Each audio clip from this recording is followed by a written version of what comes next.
Hello, my name is Ben. I'll be your family nurse practitioner today. Washing my hands. What's your name? Jacob Delash, And date of birth? 060497.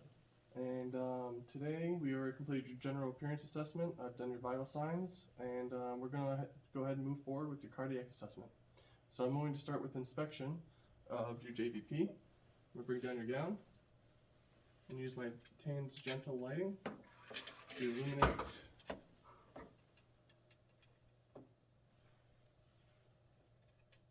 your neck and note any oscillation of the jugular vein. I might need to lower the bed from a 30-degree angle in order to visualize it. And I do visualize it at the lower part of the neck. I'm going to move to the other side and do the same. You're going to turn your head to the left. Visualizing the meniscus, the point of oscillation. And then I'm going to inspect your PMI. And I will move her down a bit.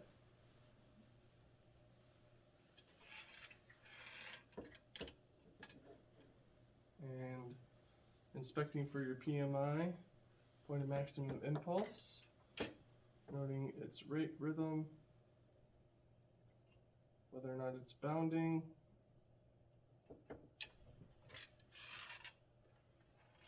And then I'm going to move to the patient's right side, where I'm going to measure JVP. And I will place my measurement tool at the patient's sternal angle and have them look to your left side, if you would. And then have my straight edge measuring at a 90-degree angle to the point and the neck, where I can visually see the oscillation of the jugular vein in order to be 1 centimeter. I'm going to move to palpation. I'm going to start with palpating your carotids, 1/3 portion of the neck lower, and I'll have you look forward. I'll palpate both sides separately. Okay, and then I'm going to palpate take your gown down a bit. I'm going to palpate your point of maximum impulse, counting your ribs from 2nd, 3rd, 4th, 3rd, 4th, 5th, mid-clavicular line, noting the amplitude, location,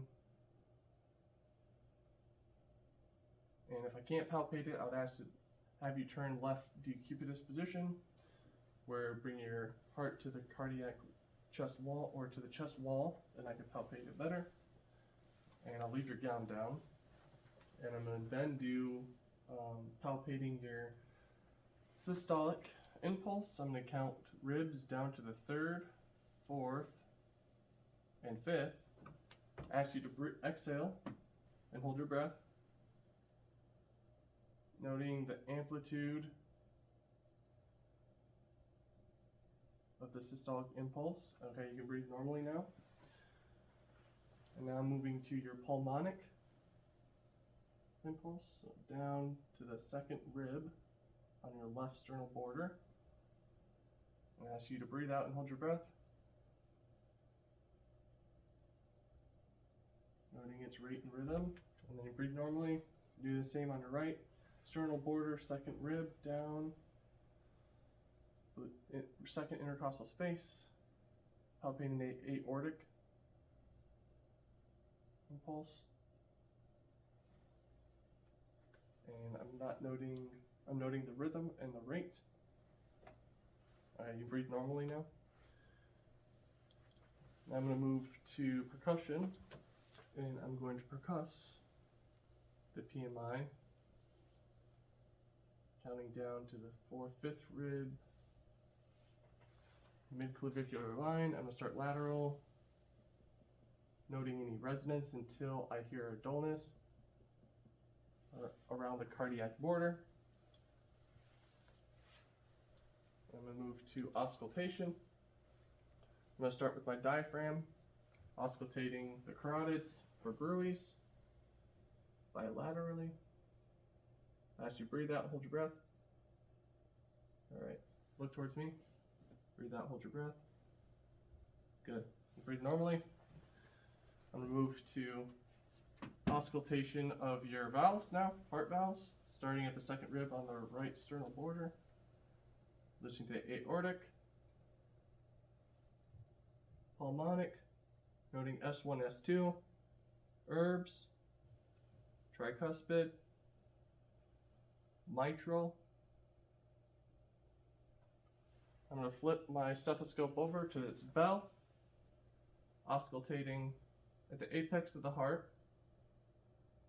for S3 and S4. Then moving up the left lateral sternal border, listening for any murmurs.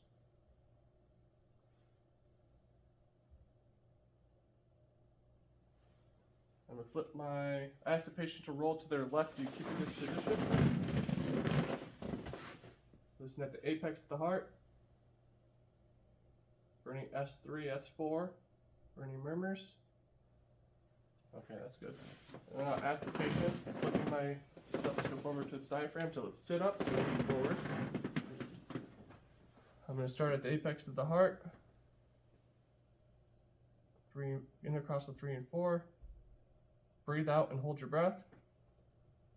Note any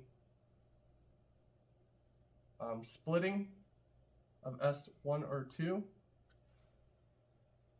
and any notable murmurs. If I do know any murmurs, I would describe the murmur and its intensity, duration, and its location. Thank you very much.